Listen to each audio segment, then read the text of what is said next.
Hello friends, in the next few minutes we are going to understand what is blood gas partition coefficient and what is oil gas partition coefficient. Listen to this next few minutes very carefully because this is very important from the examination point of view as well as for understanding of the inhalational general anesthetics. So enjoy the next few minutes. Happy learning. So next few minutes, this will be a small session on blood gas partition coefficient and oil gas partition coefficient. So what is a partition coefficient? Partition coefficient represents affinity of the gases to two different substances or two mediums. So it is measured at equilibrium. So what happens there? We can see that here is a cylinder and it is filled up. Suppose it is filled up with some anesthetic gases. Okay. So if you connect it with another cylinder, so if you consider these two cylinders are two different mediums, what will happen?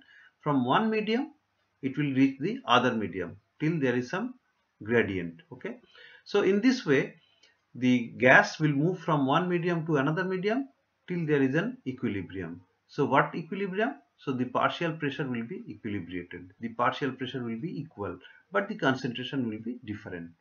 So what is blood gas partition coefficient? So similarly, if we consider that blood and gas, these are two different mediums, so this is a measure of solubility of the agents in the blood. So anesthetic agents in the blood. It is also known as Ostwald coefficient for blood and gas. So what is blood gas partition coefficient? It is the ratio of concentration of the inhalational anesthetic in the blood to that of gas. So if the concentration in blood is more to that of gas, so it will indicate that the blood gas partition coefficient is high. This is measured at 37 degree centigrade. So if the blood gas partition coefficient is less than 1, you can consider that it is less in blood compared to gas. So before I proceed further, there is a small story I have to share. There is a team A which are workers of a factory. They had been assigned with a job to the hilltop village, which they have to cross through a road, a beautiful road, and this road will lead to this village and they have to accomplish some work. In the middle of the road there is a beautiful village. Okay, so the villagers are nice, they are very friendly.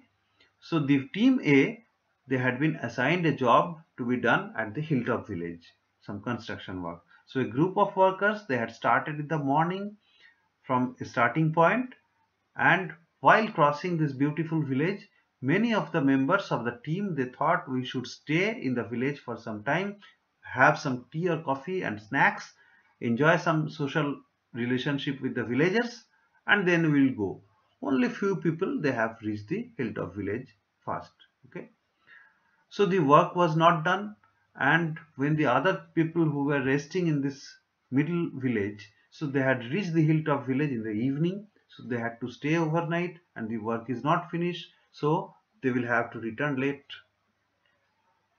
In the next day, another team was sent by the same organization.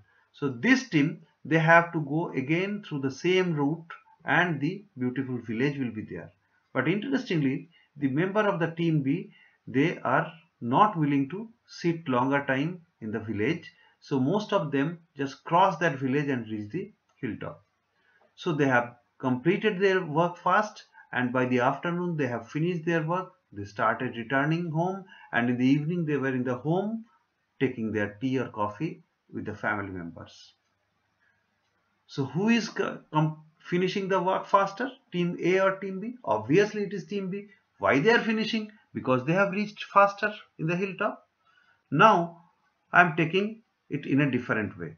So the starting point, I am changing it with alveolus and the tracheal tree. So the members of the team are now replaced by molecules of the inhalational anesthetic agent, and the hilltop village is now being replaced with the brain, human brain. So the road they have to traverse, it will be blood. So just take the analogy. So if they stay for longer duration in the blood, so less amount of drug will be available to the brain. If they stay lesser time in the blood, they will reach faster in the brain. So they will start their work faster in the brain. So when you start sending some inhalation agent to some subject. So the inhalational agent, they are entering through the trachea to the lung, to the alveolus, and from alveolus they are absorbed by the bloodstream, by the blood vessels. So they are taken in the blood, and from blood they go to the brain and also to the other tissues like skeletal muscle and adipose tissue. Once you stop sending the inhalational agents, so what will happen? The supply is now lost, so the gradient will start reversing. So the drug will come out of the brain and also from the other tissues to blood, and from blood it will go to the alveoli, from alveoli to the trachea, and then it will be out, going out. So this is the normal phenomenon. So we should understand that anesthetic gases, if more soluble in blood, so it means that they are more concentrated in blood, so they have less available as a gas. Why? Because the anesthetic gas is now already very soluble, so they are attaching with something, so they are less available as a gas. Okay, so more amount of anesthetic gas will be required to saturate the liquid phase. Here the liquid phase is blood.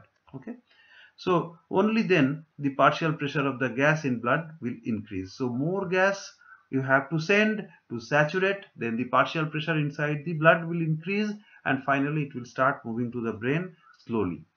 But we need some certain amount of partial pressure to be generated in the brain so that it can start the effect of anesthesia.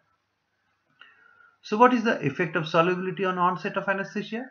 If you consider a poorly soluble gas which is coming to the alveoli, they will saturate the blood very quickly because they are not soluble, so they are not staying with the blood components, so they will move faster to the brain. So less soluble in blood, there will be less blood gas partition coefficient, faster will be the induction as well as the recovery.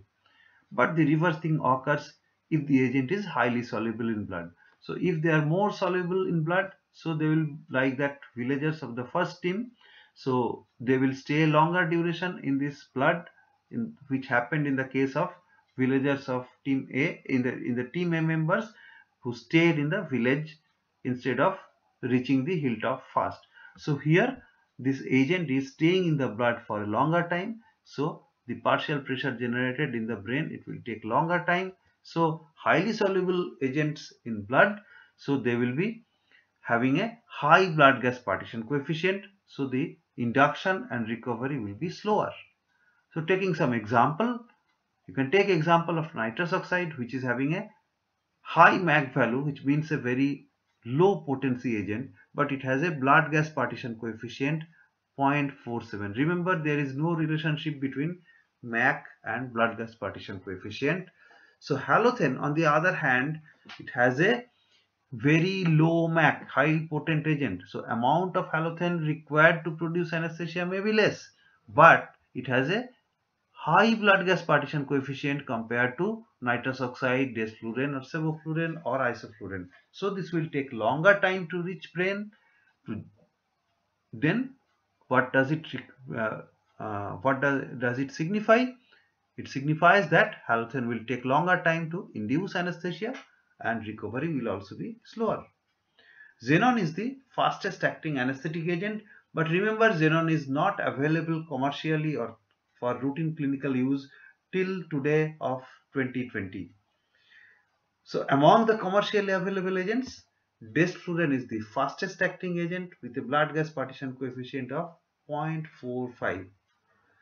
So if we take these two examples, so we know that anesthesia is related to certain partial pressure of the anesthetic gas in the brain. So if we take example of nitrous oxide, it has a low blood gas partition coefficient less than 1. So it means that more will be in the alveolus compared to the blood. So they will reach the blood fast, and from blood they will move to the brain fast. From brain it will come out fast, and from blood to alveolus it will go fast. So induction and recovery will be fast. If we take another example of halothane, we know that halothane has a blood gas partition coefficient of 2.4. So halothane will reach the blood, and from blood to brain this journey will be very slow, and from brain the return will also be very slow. So the overall return of halothane will be slow. It means that the recovery from halothane will also be slow. induction and recovery from halogen is slow compared to nitrous oxide. Why this is happening? Because the nitrous oxide, which is having a low blood gas partition coefficient, moves the brain fast. So what is happening here? Nitrous oxide is generating a high partial pressure rapidly after administration. But halogen, which is having a high blood gas partition coefficient, so it is reaching brain slow. So what is happening? Halogen is producing a graph, that is partial pressure is being generated slowly, not this sharp rise like that of nitrous oxide. This is a slow. Methoxyfluorine, it has even lower slower speed of induction. So blood gas partition coefficient, few more facts. It is measured in equilibrium. It determines the rate of induction and recovery of the anesthetic agents. So lower blood gas partition coefficient means faster induction and recovery, as occurs with nitrous oxide. But higher blood gas partition coefficient, there will be slower induction and recovery, as it is in the case of halogen. But remember, induction and recovery is not only this blood gas partition coefficient. It is dependent on both physiological and pharmacological factors affecting transfer of the anesthetic agents into the alveoli, from alveoli to blood, and from blood to CNS. So from blood to CNS, this part is more relevant to this blood gas partition coefficient. So now take oil gas partition coefficient. So it is almost similar to that of blood gas partition coefficient. Here it is oil, that is lipid, and gas. So it is a measure of lipid solubility of the inhalational anesthetic agents. So the concentration of the inhalational anesthetic agent in the lipid compared to that of alveolar air is considered as the oil gas partition coefficient. Lipid solubility is correlated strongly with the potency of the anesthetic agent. So higher lipid solubility means more potent the agent, which occurs in case of halogen. So oil gas partition coefficient of inhalational anesthetic, what does it signify? An agent having a high oil solubility, it means it will have a high oil gas partition coefficient, is effective at a low alveolar concentration. So it has a high potency.